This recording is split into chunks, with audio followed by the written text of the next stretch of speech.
Hi there, I'm Chris from the Songwriting School. Today I'd like to start a series focusing on popular songwriting because I want to try and pass on some of the knowledge that I've learned over the years to give you a little head start in the process and hopefully fast track your songwriting career if that's where you're going. With that in mind, I want to start at the very beginning. So today we're going to be talking about the different sections in the song. This video is aimed at beginners or people who want to refresh their knowledge of the different sections involved in popular song form. And then in the next episode we'll start to look at the different song forms that are available to you as songwriters. And then as the series progresses we'll go more in depth into the whole songwriting process. So this video will help us identify the parts that make up a song and will help you to initially decide which parts are right for the song or songs you're about to start. So let's firstly look at the terminology. So the intro, or the introduction, is the start of the song, as the name would suggest. So typically it's an abbreviated instrumental form of the chorus, or sometimes the verse, and it gets the ear ready and introduces what's to come. So your ability to engage the listener at the very outset is crucial, especially if you're going to be sending your songs eventually to industry people, and as well as the public who are listening. So if you send it to industry people, you're likely only to get about 30 seconds of their time, if that, so you need to grab their attention straight away if you can, if that's what the song dictates to you. So the verse, so this reveals the storyline of the tune, and it propels the listener to the chorus, conveying the song's basic mood and message. And in lots of popular songs, the story, if there is one within the song, tends to expand from verse to verse.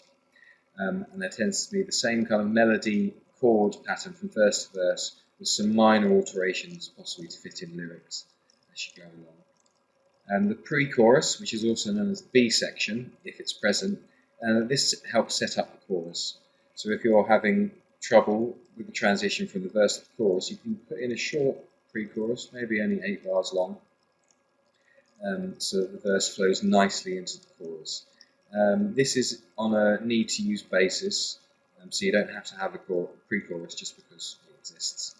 And then that moves us on to the chorus. So this is the part of the song that hopefully people are going to want to sing along with, and hopefully sing back to your gigs if you're planning to be an artist as well as a songwriter. This often contains the title or the hook of the song.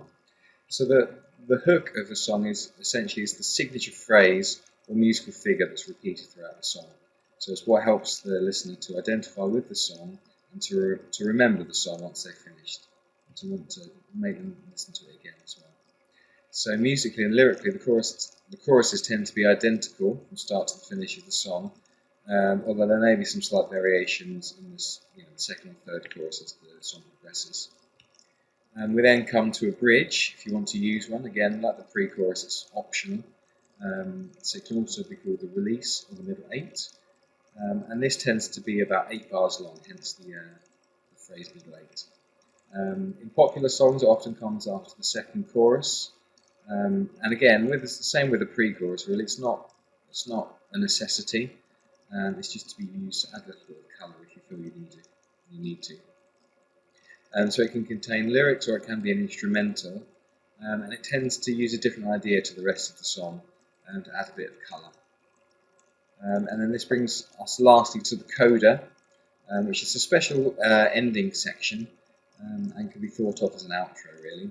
So it helps to make the end of the song even more memorable, so that the listener thinks, oh, I want to hear that again, and they have to start at the beginning and have to wait all the way to the end to hear the coda again. So next time we're going to be looking at song forms, and the sections that we'll be talking about predominantly is the A section, which is the verse, the B section, which if there's a pre-chorus will be the pre-chorus, or if there's not a pre-chorus, the B section will be the chorus.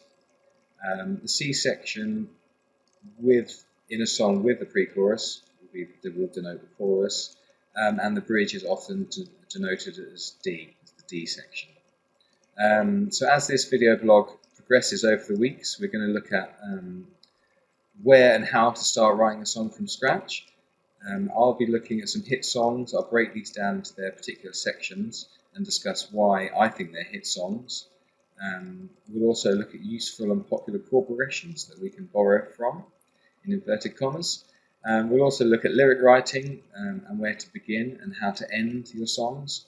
And then near the end of the weeks, I'll be interviewing songwriters for their views on how they write, on their particular songwriting process, and then we'll conclude by looking at how we can use this in our songwriting processes.